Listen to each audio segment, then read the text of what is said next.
Baik anak-anak, sekarang kita Pak Guru akan menayangkan sebuah video tentang pelajaran yang akan kita laksanakan pada siang hari ini. Sebelum saya bagikan, Pak Guru bagikan LKPD, sebelum kalian bekerja dalam kelompok, tolong simak baik-baik video yang akan Pak Guru tayangkan ini ya.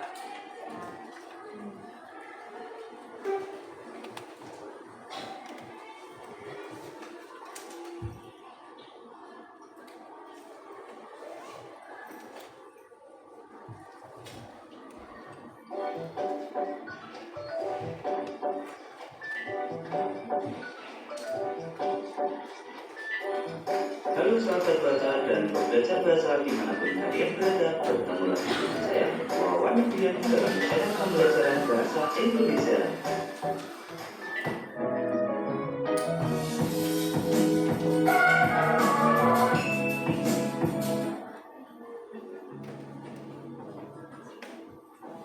Video pembelajaran kali ini kita akan menelaah struktur dan kaidah teks eksposisi.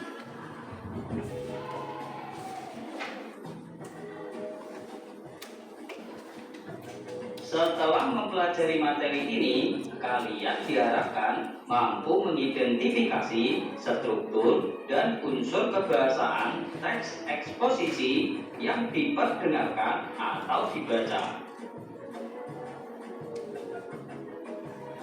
Materi pembahasan dalam video pembelajaran ini meliputi 1. Struktur teks eksposisi dan 2. Kaidah kebahasaan teks eksposisi.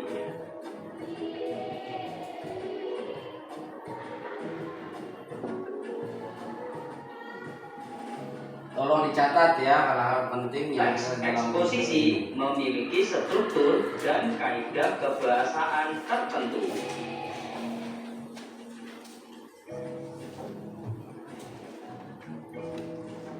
Pemahaman struktur dan kaidahnya itu sangat penting agar kita bisa membedakan teks eksposisi dengan jenis teks lainnya.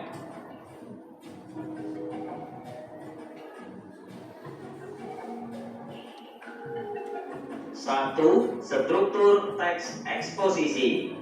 Menurut Kosasih, struktur teks eksposisi terdiri atas 3 bagian, yakni tesis, rangkaian argumen, dan kesimpulan atau penegasan ulang.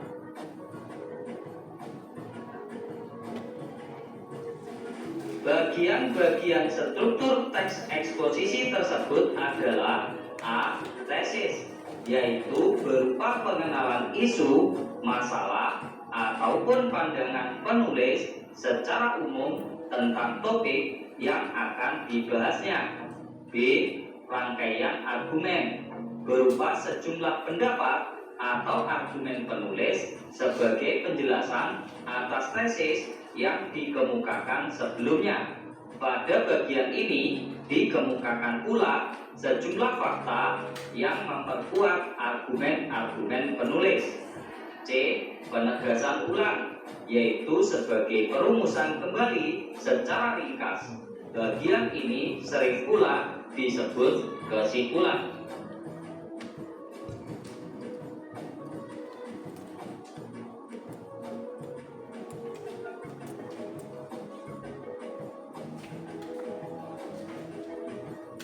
Cermati teks eksposisi berikut.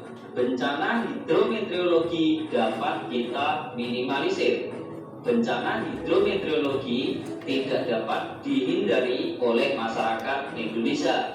Dampak dari bencana ini menyebabkan kerugian sampai 30 triliun pada tahun 2017. Hal tersebut termasuk kerugian yang sangat signifikan bagi pemerintah dan masyarakat. Bencana yang diakibatkan oleh parameter-parameter meteorologi seperti banjir, kekeringan, badai, dan longsor ini tidak dapat dihentikan, tetapi dampaknya dapat diminimalisir. Terdapat dua faktor yang menyebabkan bencana hidrometeorologi terjadi, yaitu faktor alam dan faktor dari perbuatan manusia. Beberapa bencana yang diakibatkan sifat alami alam seperti kekeringan dan badai tidak dapat dicegah, tetapi dapat diwaspadai setelah terlihat gejala-gejala yang muncul. Namun, untuk bencana yang diakibatkan oleh ulah manusia seperti banjir dan longsor seharusnya dapat dihindari dengan membuang sampah pada tempatnya dan tidak menebang pohon secara ilegal.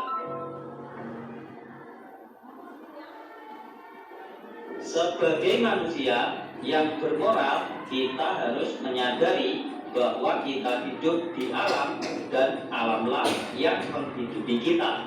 Jika kita menjaga alam ini tetap lestari, maka bencana yang tidak diinginkan tidak akan terjadi.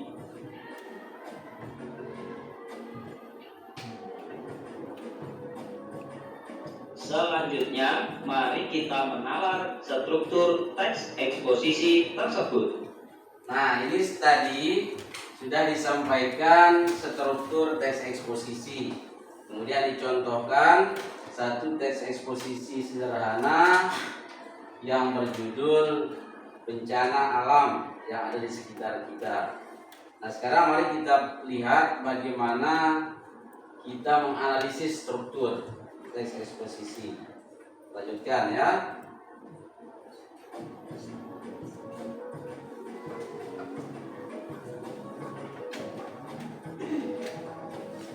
Bagian paling atas ini merupakan judul teks.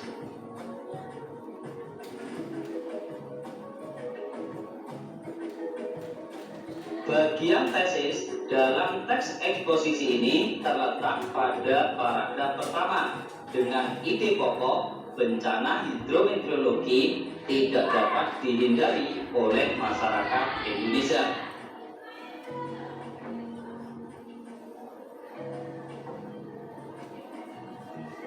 Rangkaian argumen dalam teks eksposisi tersebut terdapat dalam paragraf kedua, yaitu faktor-faktor yang menyebabkan bencana hidrometeorologi terjadi.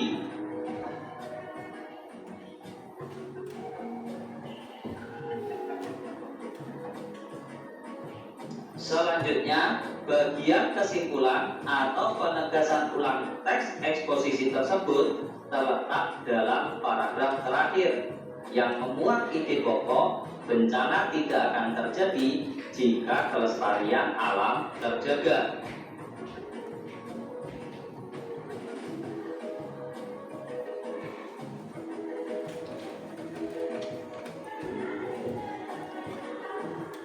Dua, kaidah kebahasaan teks ekspos. Nah, sebelum lanjut ke kaidah kebahasaan, apa yang kalian pahami dari video yang telah diputarkan tadi itu? Struktur eksposisi. Ada yang ingat berapa struktur tes eksposisi? Ada berapa? Ada tiga. Coba Kholisatul Ismi sebutkan apa struktur tes eksposisi? Struktur teks eksposisi ada tiga, yakni satu pertanyaan pendapat atau tesis, dua rangkaian argumentasi, dan tiga penegasan ulang. Satu apa tadi? Tesis atau pernyataan pendapat. Ada yang tahu apa itu tesis atau pernyataan pendapat? Angkat tangannya. Yang mau menjawab, ya silakan.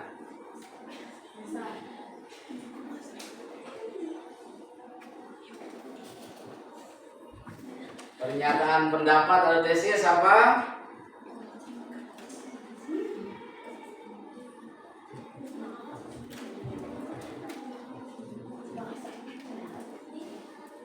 Ayo. Ya, silakan. Pengenalan isu masalah secara umum tentang topik yang akan dibahas. Ya, pernyataan pendapat itu adalah pengenalan isu tentang topik yang akan dibahas. Kemudian rangkaian argumen. Ada yang bisa menjelaskan rangkaian argumen? Ayo silakan. Rangkaian argumentasi ialah berupa sejumlah pendapat. Terus yang fungsinya untuk memperjelas dan memperkuat tesis. Kemudian apa unsur yang terakhir? Penegasan ulang. Apa penegasan ulang?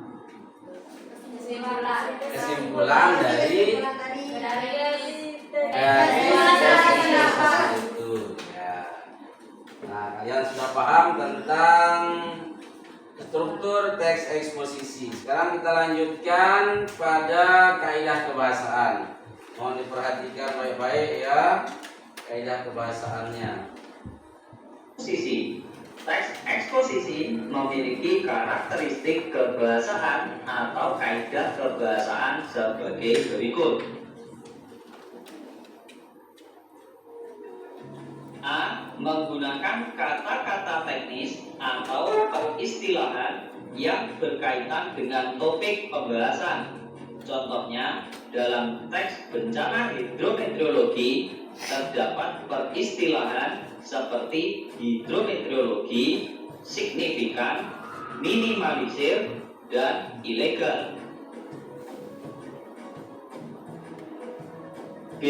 Menggunakan kata-kata kausalitas yang menunjukkan hubungan argumentasi seperti jika, sebab, karena, dengan demikian, akibatnya, oleh karena itu, dan menggunakan kata-kata kronologis yang memuat keterangan waktu seperti sebelum itu, kemudian, pada akhirnya, ataupun menggunakan kata-kata yang menyatakan perbandingan atau pertentangan seperti sebaliknya, berbeda halnya, namun, dan sebagainya.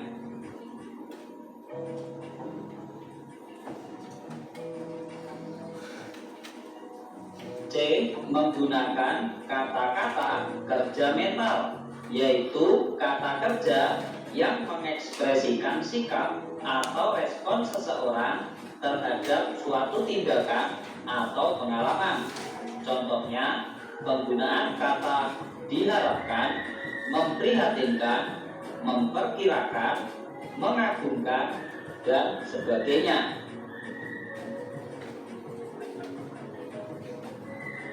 D. Menggunakan kata-kata perujukan seperti berdasarkan data, sesuai dengan pernyataan, dan sebagainya. E. Menggunakan kata-kata persuasif atau mengajak seperti sebaiknya, harusnya, diharapkan, dan menggunakan kata-kata denotatif, yaitu kata yang bermakna sebenarnya atau kata yang belum mengalami perubahan ataupun penambahan makna.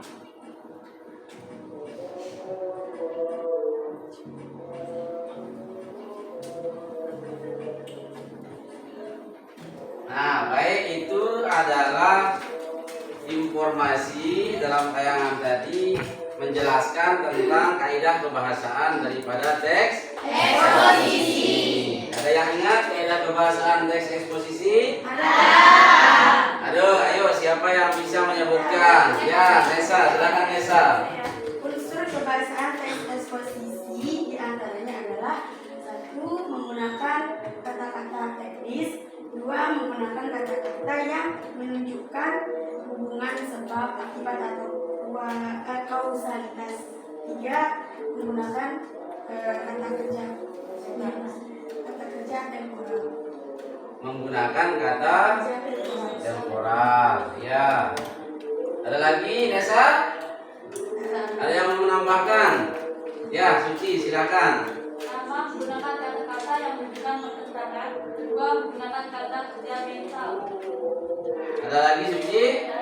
Ada lagi yang mau menambahkan? Ya, silakan. Sima. Menggunakan kata kerja penunjukan dan menggunakan kata-kata persuasif. Ya, bagus sekali jawaban dari teman-teman kalian. Jadi itu adalah unsur kebahasaan daripada teks eksposisi. Satu tadi menggunakan kata-kata teknis. Apa itu kata-kata teknis? Peristilahan yang digunakan dalam topik tertentu. Misalnya topiknya apa? Olahraga. Misalnya olahraga. Dalam topik olahraga itu ada peristilahan-peristilahan yang digunakan dalam topik itu. Saya contohkan misalnya cedera. Cedera itu biasanya kita temukan dia kata cedera itu dalam topik olahraga atau apa namanya latihan, pemanasan. Nah, kata-kata ini namanya kata apa tadi? Peristilahan teknis. Kemudian yang kedua menggunakan kata-kata kausalitas, yaitu kata-kata yang menunjukkan hubungan sebab akibat, ya, menunjukkan hubungan sebab akibat. Ada namanya misalnya karena maka, itu ya, sebab, ada kata sebab di sana. Jika, ada kata jika, kemudian ada maka pasangannya, itu menunjukkan bahwasanya itu menunjukkan kata-kata yang menggunakan kata kausalitas atau hubungan sebab akibat. Paham sampai di sini? Paham. Selanjutnya apa lagi? Kata-kata kerja mental. Menggunakan kata kerja mental. Nah, ini kata kerja mental. Apa maksudnya kata kerja mental itu?